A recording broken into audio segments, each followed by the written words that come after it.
Kayamkulam Eruva 725 number Sreekrishnavilasam NSS കരയോഗത്തിന്റെ ആഭിമുഖ്യത്തിൽ ചട്ടമ്പി സ്വാമിയുടെ സമാധി ശതാബ്ദി ആചരണം സംഘടിപ്പിച്ചു.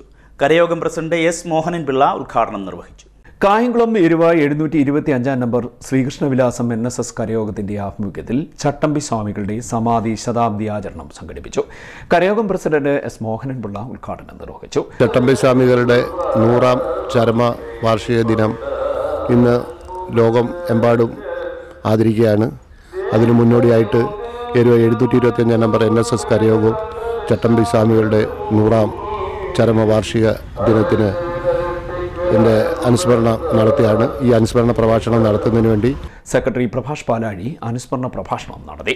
കേരളത്തിൻ്റെ സാംസ്കാരിക നവോത്ഥാന രംഗത്ത് വിസ്മരിക്കാനാവാത്ത വ്യക്തിത്വമാണ് ചട്ടമ്പി സ്വാമികൾ.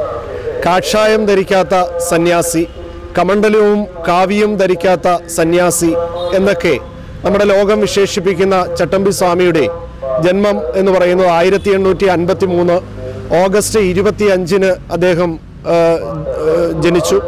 1924 മെയ് 5 അദ്ദേഹം സമാധിയായി. അദ്ദേഹത്തിൻ്റെ സമാധിയുടെ 100ാം വാർഷികം വിപുലമായ പരിപാടികളോടുകൂടി നമ്മുടെ രാജ്യം ആഘോഷിക്കപ്പെടുകയാണ്. ഇന്നത്തെ സാമൂഹിക സാഹചര്യത്തിൽ അന്ന് അദ്ദേഹത്തിൻ്റെ ആശയങ്ങളും അഭിപ്രായങ്ങളും വളരെയധികം പ്രസക്തമാണ്. സ്ത്രീ പുരുഷ സമത്വത്തിന് വേണ്ടി 100 വർഷത്തിന് മുമ്പ് അതിശക്തമായി വാദിച്ച വ്യക്തിത്വമായിരുന്നു ചട്ടമ്പി സ്വാമികൾ. അതുപോലെ തന്നെ സാർവത്രിക വിദ്യാഭ്യാസം, ഏവർക്കും വിദ്യാഭ്യാസം ഉറപ്പുവരുത്തുന്നതിനുള്ള പ്രവർത്തനങ്ങൾ, അതുപോലെ തന്നെ ക്രിസ്ത്യൻ മതപരിവർത്തനം, ഹിന്ദുമതത്തിലെ അനാചാരങ്ങൾക്കെതിരെ, ഹിന്ദുമതത്തിലെ ബ്രാഹ്മണ മേധാവിത്വത്തിനെതിരെ ശക്തമായ നിലപാടുകൾ സ്വീകരിച്ച വ്യക്തിത്വമായിരുന്നു ചട്ടമ്പി സ്വാമികൾ.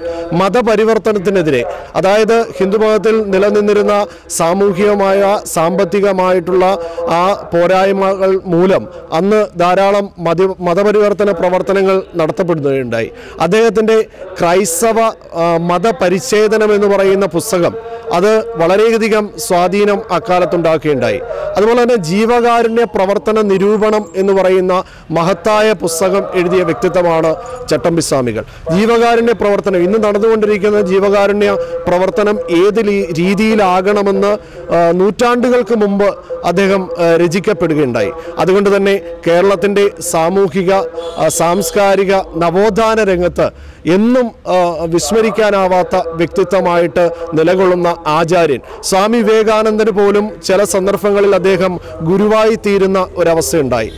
കരയോഗം vice president Thulaseedharan Pillai, treasurer Appukuttan Nair, committee അംഗങ്ങളായ N. Ramohan, Sreedharan Nair, Biju Ambakkad, Mohankumar Marangattu, K. Manmathan, M. Krishnaprasad, Sasikumaran Pillai, വനിതാ സമാജം പ്രസിഡന്റ് ജയലക്ഷ്മി, സെക്രട്ടറി രാജ മുരളി, വനിതാ സമാജം അംഗങ്ങളായ ലതാ ശ്രീകുമാരി എന്നിവർ സംസാരിച്ചു.